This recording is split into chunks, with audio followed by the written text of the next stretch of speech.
3 years ago, my brother told everyone at my father's retirement dinner that I would die alone. He said it loudly, casually, like it was fact, not cruelty. Poor Claire, still no husband. Maybe the problem isn't the men. Maybe it's just you. A few relatives laughed nervously. Some looked away. My mother adjusted her napkin.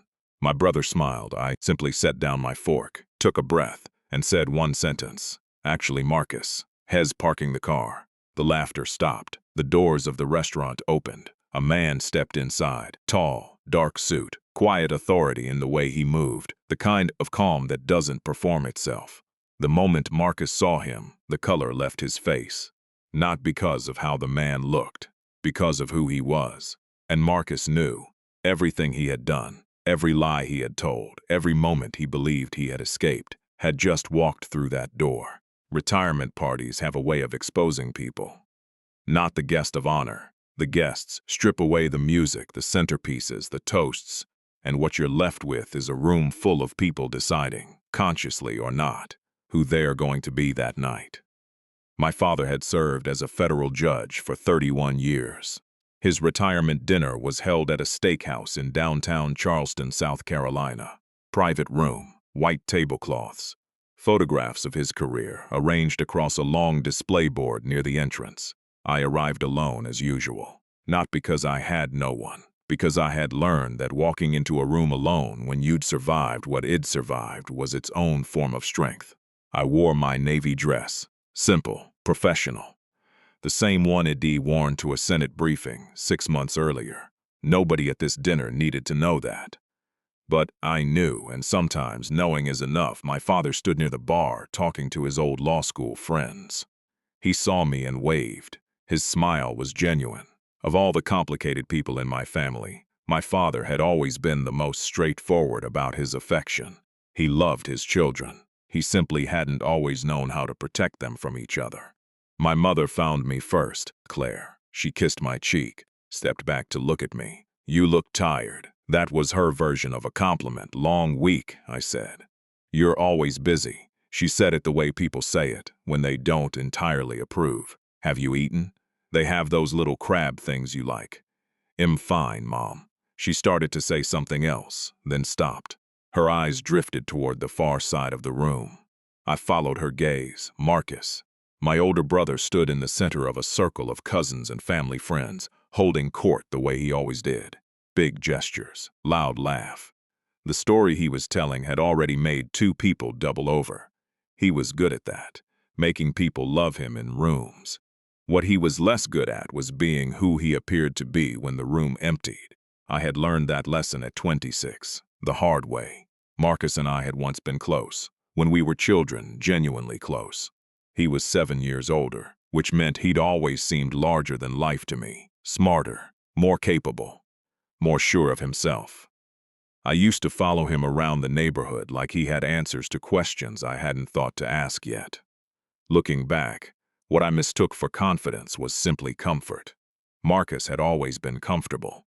He'd been born into the favorite slot in our family and never questioned it, never had to. I questioned everything. Maybe that's why I eventually left Charleston. Took a full academic scholarship to Georgetown, went to law school, spent 3 years clerking for a federal appellate judge, then moved into consulting, then policy work, then eventually the kind of work I can't fully explain at dinner parties. Every step I took forward, Marcus found a way to reframe as something questionable. She's impressive, but she's never settled down. Brilliant career, sure. But is she happy? Georgetown was great for her, but she always was a little too serious. Small observations, casually delivered. Always in rooms where I wasn't present to respond. It heard them secondhand for years, through cousins, through aunts, through the careful way my mother occasionally repeated things that somebody mentioned. I never confronted him directly, not because I was afraid, because I had decided, quietly and firmly, that the best response to Marcus was not argument. It was becoming someone he couldn't argue with. That takes time. I had used the time well. Marcus spotted me across the room. His expression shifted. Not unpleasant. He would never be unpleasant at our father's retirement dinner, but calculated. The way his jaw settled slightly, the way his eyes measured me, Then his smile reappeared. Wide, warm, performed. He crossed the room. Little sister. He pulled me into a brief hug. You made it, of course. How's Washington? Good. He tilted his head. Still saving the world from a desk. That was his version of a joke. He used it every time. The implication was always the same. That desk work was less than. Less visible, less real, less valuable than the things Marcus considered important. Something like that, I said. His wife, Sandra, appeared at his elbow. She smiled at me with the particular warmth of someone who had heard things about you that Shed decided to form her own opinion about. Sandra had always been polite, careful, the kind of woman who preserved peace at significant personal cost. I liked her more than she probably knew. Claire, you look wonderful, she said. Thank you. So do you. Marcus glanced around the room. You're alone again? For now. Something flashed across his face. Amusement, maybe, or the anticipation of it. Still not found anyone, he asked. The question landed the way he intended. Light on the surface, heavy underneath. I've been busy, I said. He nodded slowly, of course. Then he lowered his voice, just enough for the nearby relatives to hear if they were paying attention. And they were. They always were with Marcus. I just worry, Claire. You're 38. At some point. Marcus, Sandra said quietly. He smiled, continued. At some point, the career doesn't keep you warm at night. A few nervous chuckles from nearby cousins. I looked at him steadily. You know what's funny? I said. He spread his hands. Tell me. You've been saying that for 15 years, and every year I care slightly less. The chuckles shifted direction.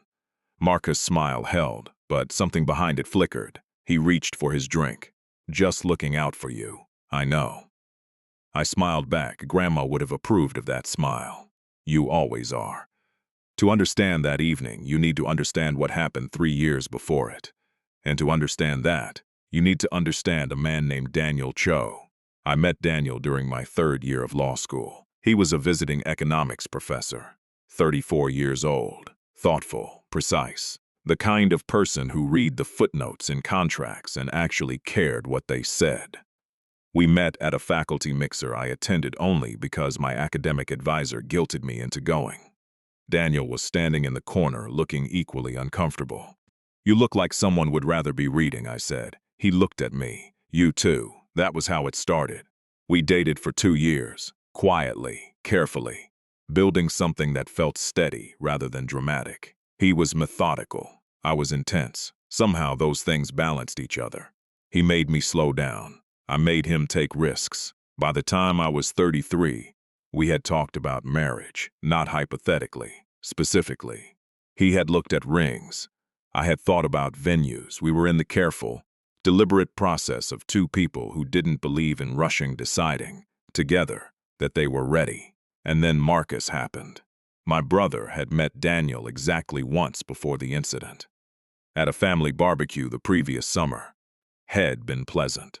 Curious. Spent 45 minutes talking to Daniel about investment opportunities in Southeast Asian markets. Daniel had been generous with his time and knowledge. Marcus had taken notes. 4 months later, I discovered that my brother had gone to my boyfriend behind my back, not for investment advice, for a referral, a very specific referral to a research analyst Daniel trusted, a woman at a private equity firm in New York, who had access to information my brother wanted to use for a series of trades. The trades were not legal. Daniel hadn't known that. My brother had been careful about what he said and didn't say. But when it unraveled, and it did, because these things always do, Daniel's name appeared in documents he had no idea existed. His career nearly ended. He spent 18 months in legal proceedings, depositions, professional reviews. He kept his license, he kept his position. But the damage was real. The stress was real. The humiliation of having your name attached to something you didn't do was real. Marcus was never charged. He had been careful enough and good enough with words to remain just outside the line of provable culpability. He told my parents it was a misunderstanding. He told my aunts and uncles it was a business dispute that had been blown out of proportion. He told me, in a private conversation I still remember word for word, that I shouldn't let Daniel's poor judgment affect our relationship as siblings. I looked at my brother that day and understood something that took me a long time to stop grieving.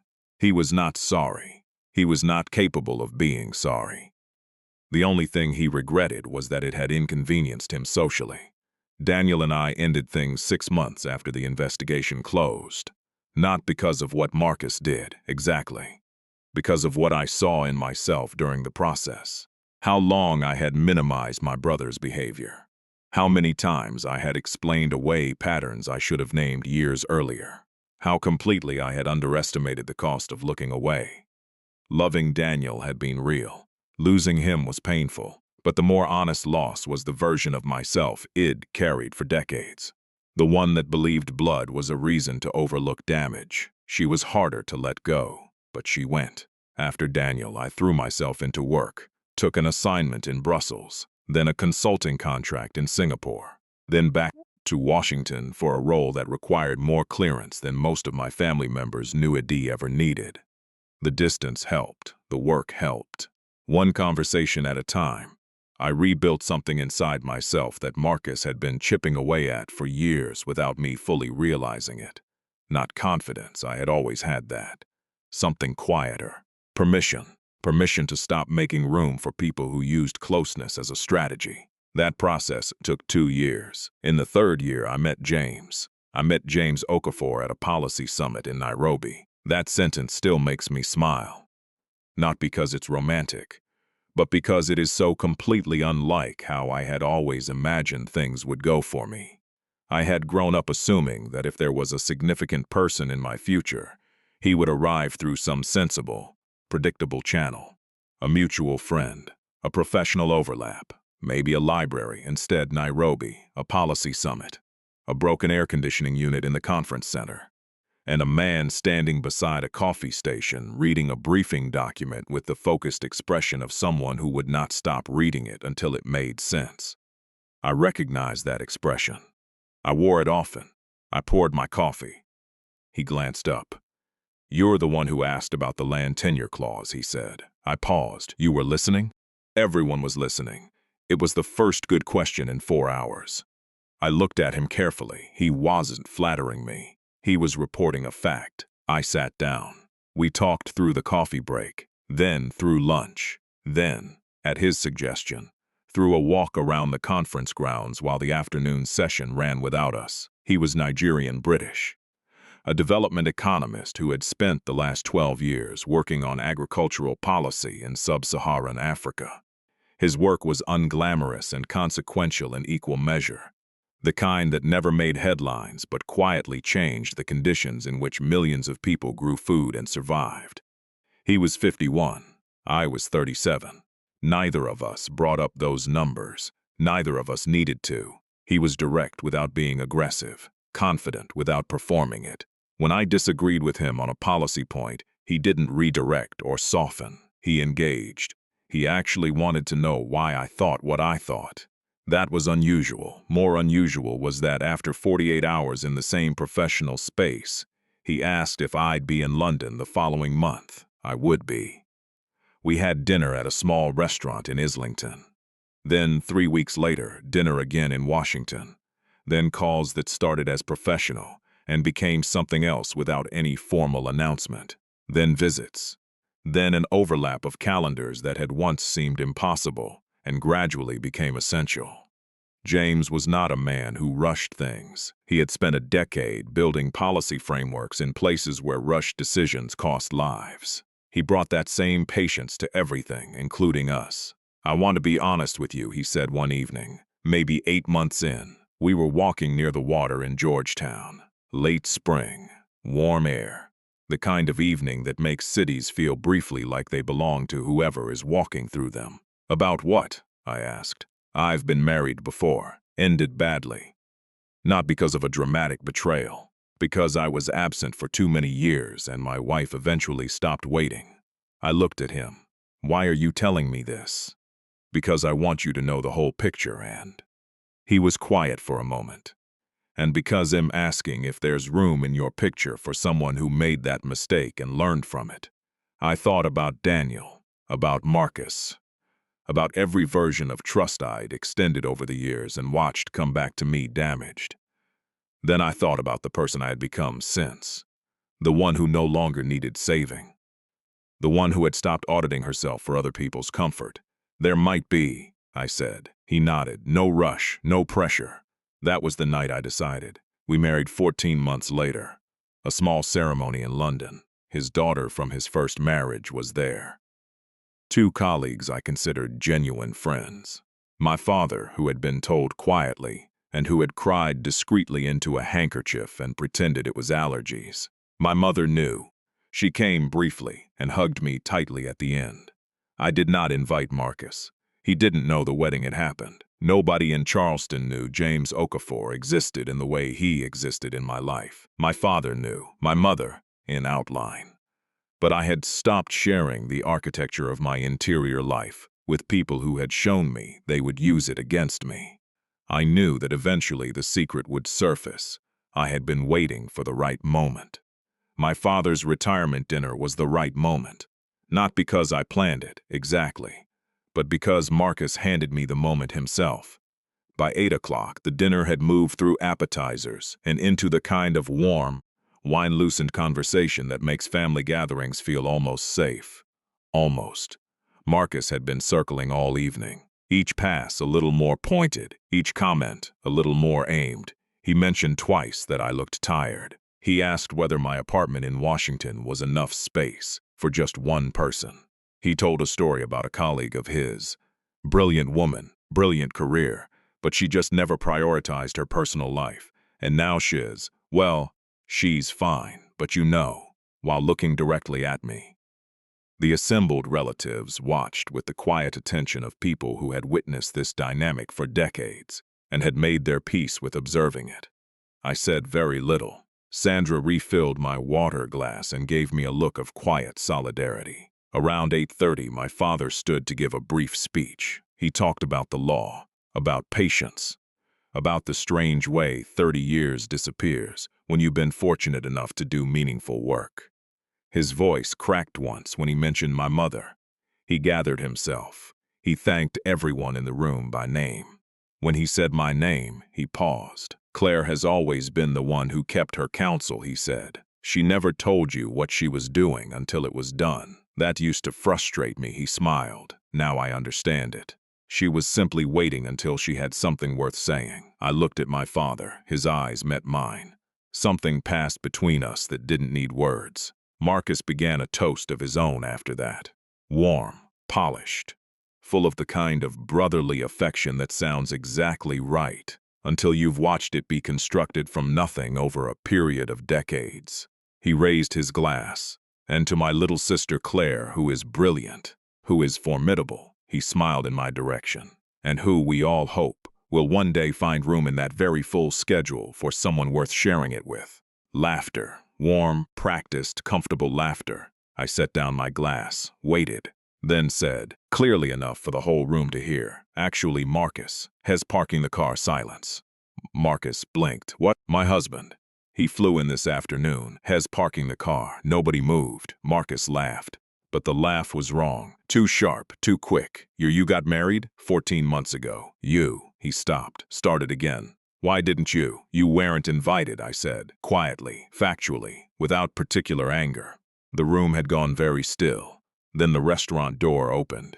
James walked in. He wore a dark gray suit, no tie, the kind of presence that doesn't announce itself but fills whatever space it enters. He paused just inside the door, found me across the room, and his expression shifted into the particular warmth he reserved for moments he was walking into without knowing what had just preceded them. He crossed the room, stood beside me, touched my arm briefly. Sorry. The parking structure was a maze. He looked around the room with a polite, unhurried smile. James. My father stepped forward immediately. James. Wonderful to finally be in the same room. They shook hands. My father's grip was firm. His eyes were bright. My mother appeared from somewhere behind me and said in a voice slightly higher than normal, Oh, Hez, you're James. I am, James said gently. Then he turned, because it was polite to acknowledge everyone in the room, and he found Marcus. They looked at each other. A second passed. Then two. James said, in a completely neutral tone. Marcus, my brother, said nothing. His face had gone the color of old plaster. Because James Okafor was not a stranger to Marcus. James was the man who, 3 years ago, had served as the lead independent expert in the regulatory investigation into Marcus' trading activity. He had interviewed Marcus twice. He had written the section of the report that described, in precise, careful, non-accusatory language, the pattern of behavior that had come within a documentation gap of being criminal. Marcus had spent 2 years believing that chapter of his life was closed. He was wrong. The dinner continued. It continued because my father was gracious, because Sandra was skilled at returning rooms to equilibrium, and because most of the relatives present had no idea why Marcus had gone quiet. They assumed he was surprised. He was surprised. But it was the specific surprise of a man who has been running for a long time, suddenly realizing the path has ended. James was careful. He was always careful. He shook hands. He answered questions about his work with the particular combination of specificity and accessibility that made people immediately trust him. He sat beside my father and listened to 31 years of judicial stories with genuine attention. He said nothing to Marcus that could be called confrontational. He didn't need to. The confrontation had already occurred, silently. In the 2 seconds of eye contact across a room where a man who had quietly damaged 3 people's lives met the person who had documented exactly how. At one point, my uncle leaned over and asked James what he did. International economic policy, James said. Agricultural development, primarily. Though I've done regulatory work as well. My uncle nodded appreciatively. What kind of regulatory work? James smiled. Financial sector oversight, mostly. Ensuring that markets operate the way they claim to. My uncle nodded again. Marcus excused himself shortly after. I watched him leave the table, watched him stand by the restaurant window for a while, watched Sandra follow him, watched him shake his head at something she said. I felt something unexpected, not satisfaction, not triumph, something quieter than both, relief. Not because Marcus was suffering, but because I was no longer waiting. The part of me that had spent 3 years carrying the weight of what he'd done, the part that had never fully put it down, finally unclenched. That was all. My father found me near the end of the evening. He put his arm around my shoulders the way he used to when I was small. "Why didn't you tell me?" he asked. "About James? About all of it?" I thought about the right answer. I wasn't ready, and then I was, and then the time felt right. He was quiet for a moment. I should have done more. When Daniel, Dad, no, I should have. I knew what Marcus was. He shook his head. He was easier, I know. You were always stronger. So I let you be stronger than you needed to be. My eyes stung. I blinked. "I'm okay," I said. And for the first time in a very long time, I meant it without any reservation. He squeezed my shoulder. "I like him, James." "Good." I smiled. "So do I." Later, as the dinner broke up and relatives gathered coats and said their goodbyes, Marcus found me near the exit. He looked older than he had an hour ago. "Claire." "Marcus." He opened his mouth, closed it, tried again. "I didn't know," he said finally, "about you, and I know you didn't." He searched my face for something. I wasn't sure what. Maybe permission. Maybe the particular kind of forgiveness that would allow him to go home and feel that nothing had changed. I didn't have that for him. What I had was the truth, delivered quietly and without heat. "I forgave you a long time ago," I said. "Not for you, for me. Carrying that much anger is expensive." I looked at him steadily. "But forgiveness doesn't mean access. It doesn't mean I owe you a seat in my life. It means I chose not to let what you did define how I live mine." He blinked. "I hope you find your way to something better than this," I said. "I genuinely do. You have Sandra. You have your children. You have more than you deserve and more than you seem to notice." He didn't answer. I picked up my coat. James appeared at my side, his hand warm at the small of my back. "Ready?" he said. "Yes," I said. And we walked out into the Charleston night together. The air smelled like gardenias and something cooler underneath, the ocean maybe, moving through the city from the harbor. James took my hand. "You okay?" he asked. "More than." He nodded. He understood, as he usually did, that more than was not a deflection. It was an exact answer. We walked to the car without hurrying. Behind us, the restaurant lights glowed warm through the windows.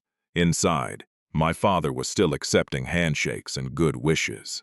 My mother was folding napkins into her purse the way she always did. Sandra was probably still at Marcus' elbow, steadying him through something she hadn't fully been allowed to understand.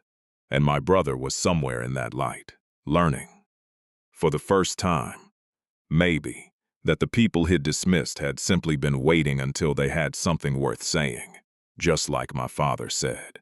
3 years ago, my brother told a room full of people that I would die alone. He said it because he believed it. Or more precisely, he believed that I believed it. That somewhere underneath the career and the distance and the silence, I was ashamed of where Iddy arrived. He didn't understand that the silence wasn't shame. It was patience. The same patience that kept me from rushing into explanations when explanations would have cost more than they gained. The same patience that allowed me to build something real while Marcus built things out of the people around him and called it success. I don't know what my brother does with his life now. We are not close and we will not become close.